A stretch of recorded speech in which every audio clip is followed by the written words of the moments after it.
A number of different factors ranging from worker motivation to task design choices affect the quality of crowdsourced human input. The million-dollar question that's probably picking your brain right now is how exactly can we control for quality in crowdsourcing? Well, in this segment, let's delve into a few quality control mechanisms that you can use to ensure reliable and high-quality crowdsourced data. Gold standard data is data for which the ground truth is known. These questions can be used to filter out low-quality workers, since by leveraging the fact that the true or correct response is known, you can benefit from expecting a crowd worker to exhibit genuine intentions to be able to respond correctly on such tasks. Such questions are also referred to as honeypot questions. Note that the key idea here is to ask explicitly verifiable questions to reduce the prevalence of invalid responses. So what is a good gold standard data? Or what exactly are good honeypot questions? Such questions should be unambiguous, since we want to make sure that they're effective in identifying low-quality workers accurately. They should also be scorable automatically, since we do not want to increase the manual burden of quality assessment. Time is money after all. And such questions should not be very easy to detect to ensure their effectiveness. Wisdom of crowds is the idea that large groups of people are collectively smarter than individual experts when it comes to problem solving, decision making, innovating, and predicting. The idea is that the viewpoint of an individual can be inherently biased, whereas taking the average knowledge of a crowd can result in eliminating the bias or noise to produce a clearer and more coherent result.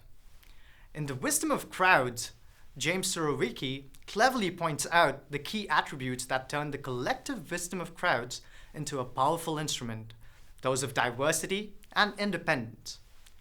For crowds to be wise, they must be characterized by a diversity of opinions, and each person's opinion should be independent and free from the influence of others. Thus, gathering redundant judgments from crowd workers and aggregating them is beneficial in improving the overall quality of the results. Over the years, a number of sophisticated measures have been proposed to optimize and aggregate multiple responses from crowd workers on a given task. Some of the simplest but reasonably effective measures are majority voting and weighted voting.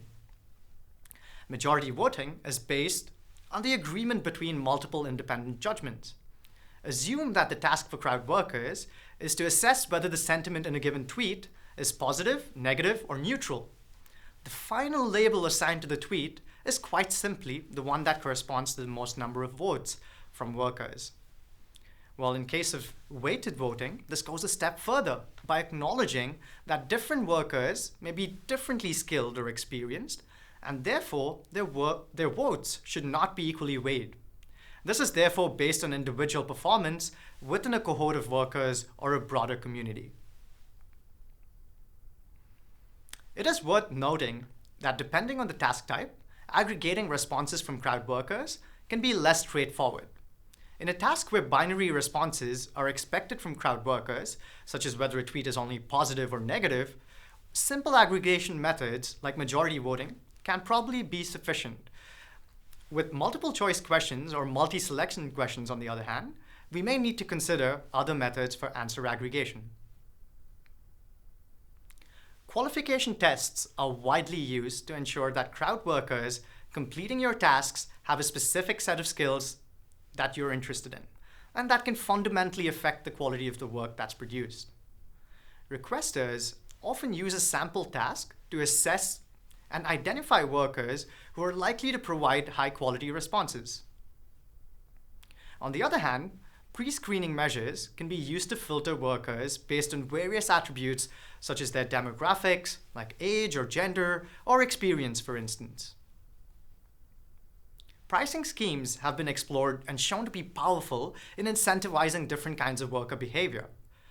Pricing policies are essentially a trade-off between the task completion time and the quality of the results.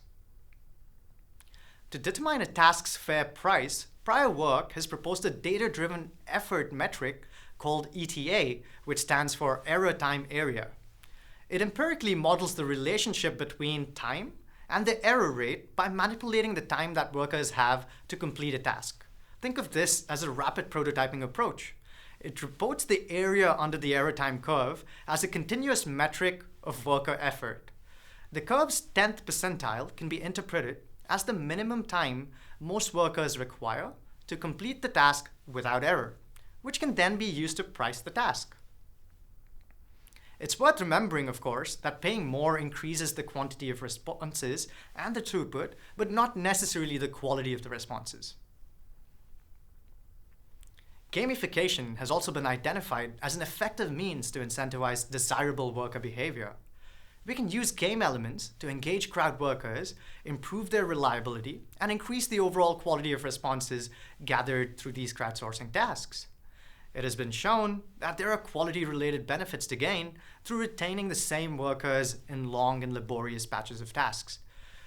Through the use of badges, leaderboards, levels, access, power, bonuses, and similar elements, workers can be encouraged and incentivized to complete more tasks in batches, increasing worker retention, worker engagement, and contributing to positive worker experiences. Prior work has also shown how understanding and predicting when workers are likely to quit tasks and providing appropriate incentives at such moments can go a long way in sustaining workers within batches of tasks and in limiting the task abandonment phenomenon. Worker behavior can be used as an implicit signal for the quality of the responses being provided. Low-level behavioral features, such as the amount of time workers spend on tasks, how long they take to respond to specific questions or to read the instructions, whether or not they toggle windows or switch tabs, can be indicators of quality. Consider the example on your screens, where we have plotted the mouse movements and key presses of two different workers in an information finding task, where the workers were asked to search the web and find the middle names of certain individuals. The activity exhibited by a competent worker is clearly different from that of a worker with ulterior motives, who is characterized as a fast deceiver. Training workers on specific tasks has been shown to be as effective a strategy as many others in improving the quality of crowdsourced data. This can be done in a number of different ways, depending on the task and context at hand. Workers can be asked to complete a training phase before progressing onto the actual tasks. They could also receive training on failing to correctly complete specific tasks by leveraging gold standard data. Providing feedback to workers and allowing them to assess their own work, understand the errors they make, helps to improve their performance over time, while also improving the overall worker experience and satisfaction. Psychometric methods can be used to flag unreliable workers. For example, we can check for response consistency of workers across the same question that is asked at different points within the same task. Or we can also look for consistency across responses to the same questions that are framed differently. Prior works have shown how cognitive biases of workers can hamper the quality of data that is collected through crowdsourcing tasks. We recently developed the Cognitive Bias Checklist, which can be used to mitigate, assess, and report cognitive biases that are present in crowdsourced data.